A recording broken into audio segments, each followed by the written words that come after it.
Hoje nós vamos revisar conceitos básicos para o entendimento da avaliação laboratorial das dislipidemias. Antes de pensar em marcadores laboratoriais para avaliação das dislipidemias, eu preciso inicialmente entender o que significa esta palavra dislipidemia, qual é o conceito de dislipidemia. Preciso relembrar quais são os lípides biologicamente relevantes e quais são as funções desses lípides no metabolismo do corpo humano. O conceito, então, de dislipidemia, quando eu falo de dislipidemia, eu estou falando de alterações do metabolismo lipídico. E quem são os lípides biologicamente relevantes que estão envolvidos no metabolismo lipídico? Nós vamos concentrar aqui em 4: o colesterol, os ácidos graxos, os triglicerídeos e os fosfolipídios. O colesterol, primeiro dos lípides que a gente precisa revisar, ele é extremamente importante para a síntese de vitamina D, para a síntese dos sais biliares e para a síntese dos hormônios esteroides.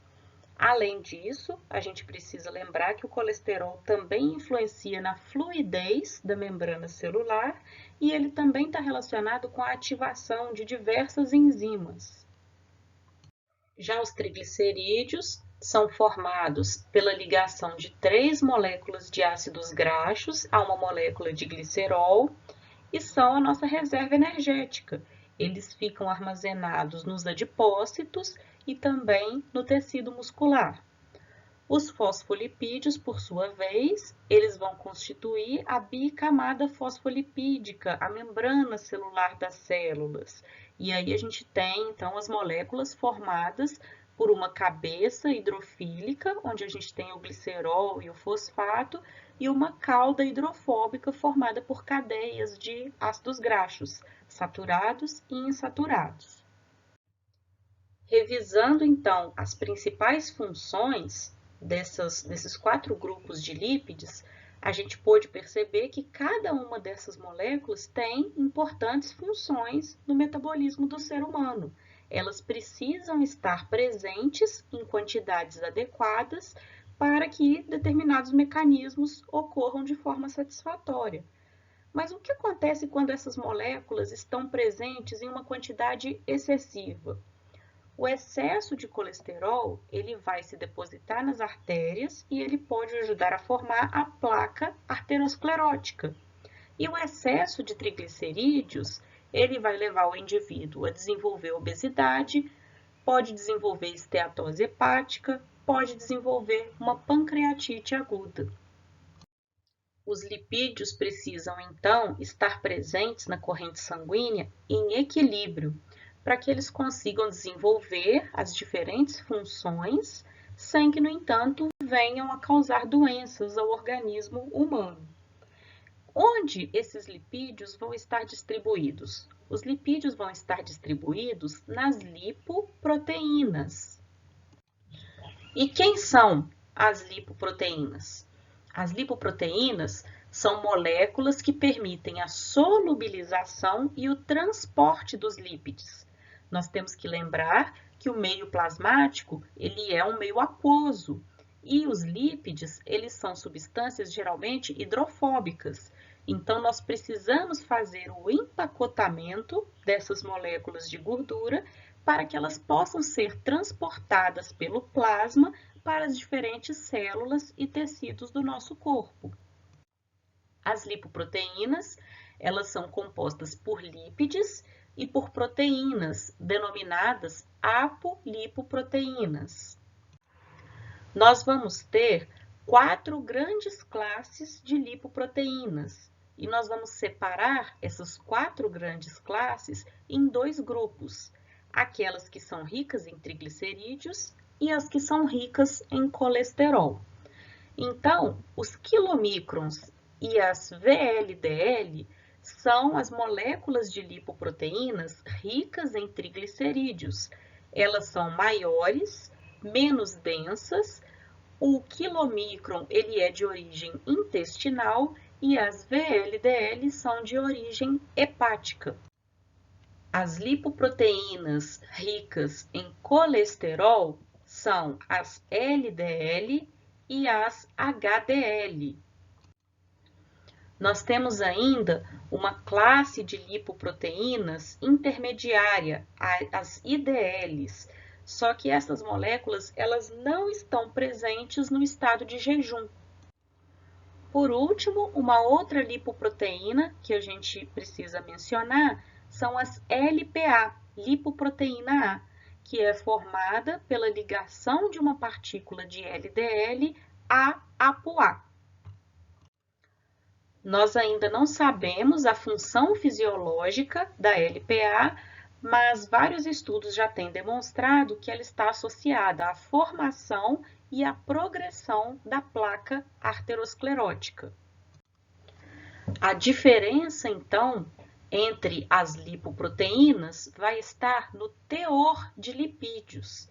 Todas as lipoproteínas contêm moléculas de colesterol e moléculas de triglicerídeos, mas quilomicrons, quilomicrons remanescentes e VLDL são lipoproteínas que possuem uma maior quantidade de triglicerídeos e menor quantidade de colesterol. Já as moléculas de LDL, elas possuem uma alta concentração de colesterol. As moléculas de HDL, nós vamos ver que elas têm uma quantidade semelhante de colesterol e triglicerídeos.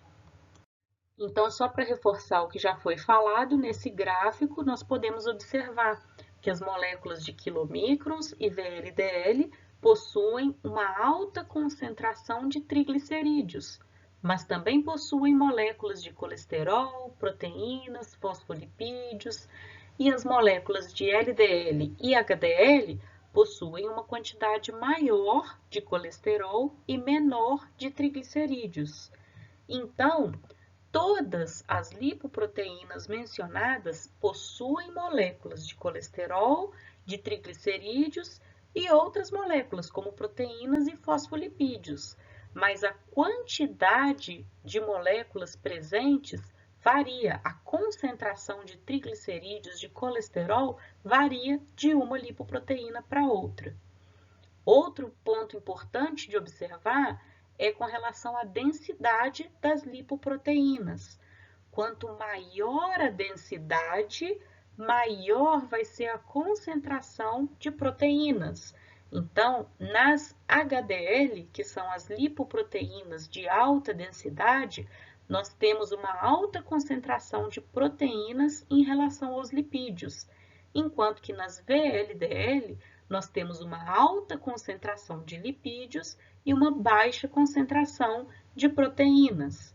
Podemos ver também que o tamanho e a densidade são inversamente proporcionais. Depois de revisar os principais lípides e as lipoproteínas que vão transportar esses lípides pela nossa corrente sanguínea para as diferentes células e tecidos, nós precisamos então entender como ocorre a absorção dos lipídios provenientes da dieta, como os lipídios chegam ao fígado e aos tecidos e como é realizado o controle do colesterol no sangue. Ou seja, para a gente conseguir entender a utilidade dos marcadores para avaliação laboratorial das dislipidemias, a gente precisa conhecer o ciclo exógeno dos lipídios, né, o ciclo intestinal, e o ciclo endógeno ou hepático. Vamos revisar então a fisiologia da absorção dos triglicerídeos. Quando o ser humano se alimenta de alguma fonte de triglicerídeo, essas moléculas seguem pelo sistema digestivo até o lúmen intestinal. Lá no lúmen intestinal, nós temos uma enzima, que é a lipase gastrointestinal, e essa enzima vai quebrar as moléculas de triglicerídeos, separando as 3 cadeias de ácidos graxos da cadeia de glicerol. Mas mesmo depois da atuação da enzima da lipase gastrointestinal, nós ainda temos moléculas muito hidrofóbicas para serem absorvidas. E aí a gente tem, então, a atuação dos sais biliares, que vão emulsificar estas moléculas, formando as micelas. E essas micelas é que vão conseguir penetrar a mucosa intestinal para dar continuidade ao processo de absorção. A nossa mucosa intestinal, ela é formada pelos enterócitos e são os enterócitos que fazem a montagem da molécula de triglicerídeos.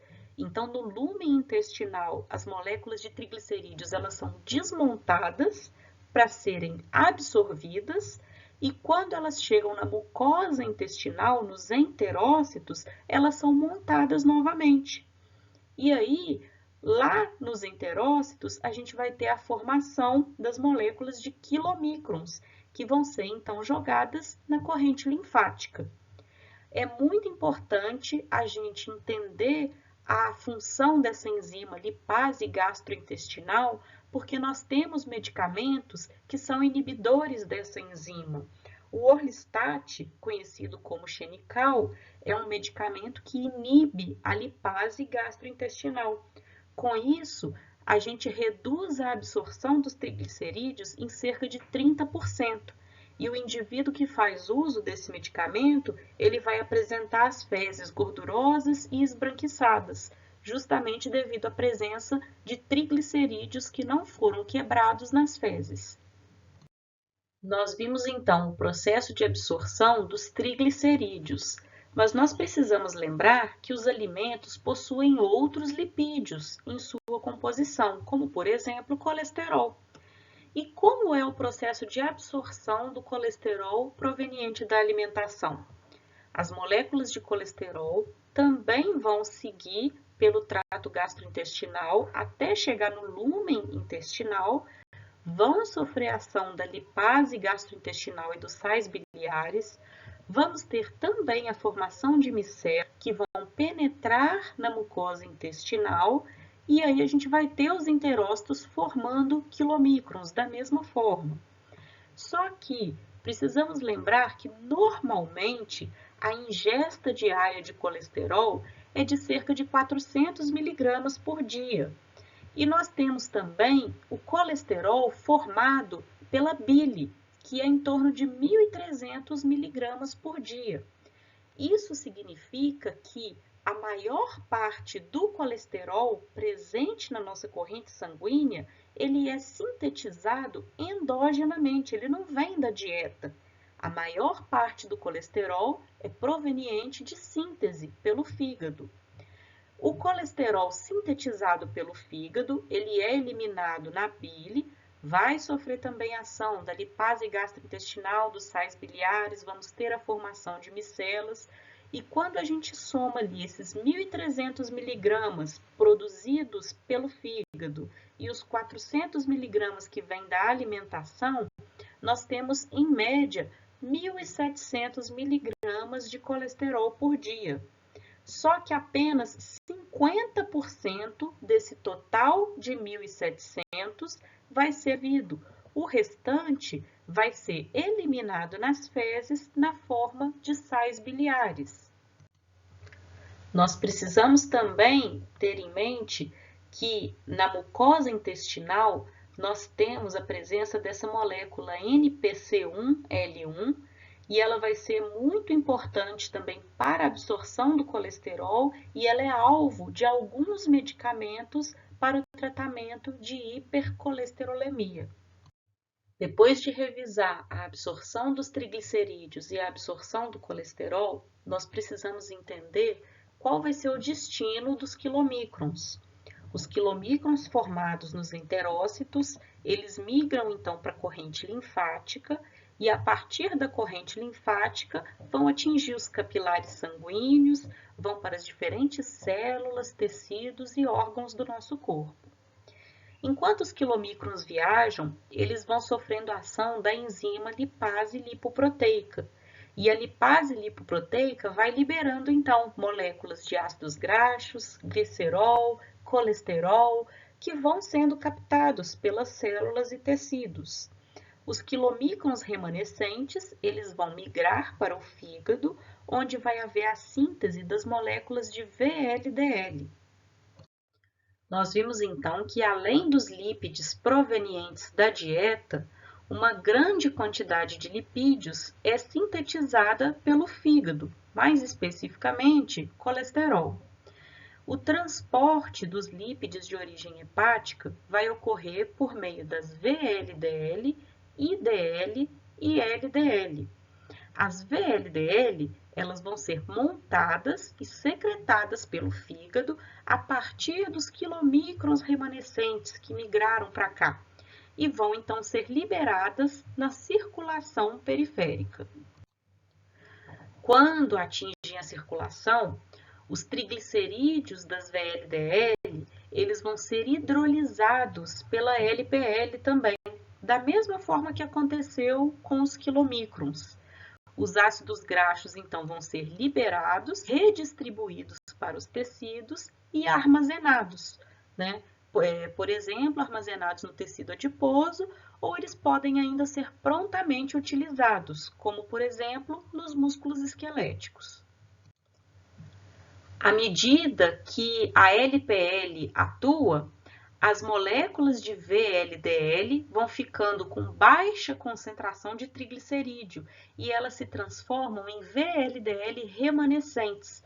São removidas pelo fígado por receptores específicos. Uma parte delas vai dar origem, então, às IDL, que são rapidamente removidas do plasma.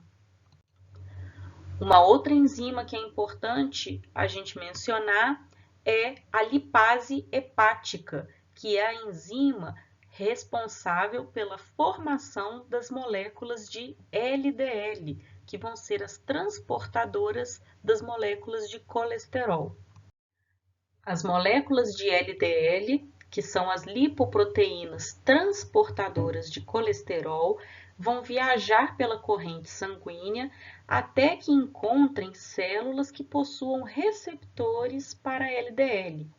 Quando isso ocorre, as partículas de LDL elas vão ser englobadas pela célula por meio do processo de endocitose e lá dentro da célula nós vamos ter a liberação dos receptores que serão novamente expressos na superfície celular para aguardar a chegada de novas partículas de LDL. Quando esse mecanismo ocorre, nós temos a inibição da síntese de novos receptores de LDL pelo complexo de Golgi da célula. As moléculas de colesterol, por sua vez, elas vão ser utilizadas pela célula para a síntese de aminoácidos, ácidos graxos, outras moléculas necessárias pelo metabolismo, e a presença das moléculas de colesterol vão inibir a síntese endógena de colesterol pelo retículo plasmático. Por último, mas não menos importante, as moléculas de HDL são as lipoproteínas que são sintetizadas pelo fígado, pelo intestino e na circulação, e elas vão ser responsáveis pelo transporte reverso do colesterol. Então, são as moléculas de HDL que passam pelos diferentes órgãos e tecidos, recolhendo moléculas de colesterol e levando para o fígado para que essas moléculas sejam metabolizadas, utilizadas pelas diferentes reações de biossíntese do nosso organismo. Nós temos o costume de diferenciar as moléculas de HDL e LDL, chamando o HDL de colesterol bom e o LDL de colesterol ruim. Cientificamente, essa terminologia não está adequada. Primeiro porque HDL e LDL não são moléculas de colesterol, são transportadores de colesterol. E segundo, que se o nosso metabolismo está funcionando da forma adequada, se estamos ingerindo quantidade adequada de lípides, não existe mocinho e vilão.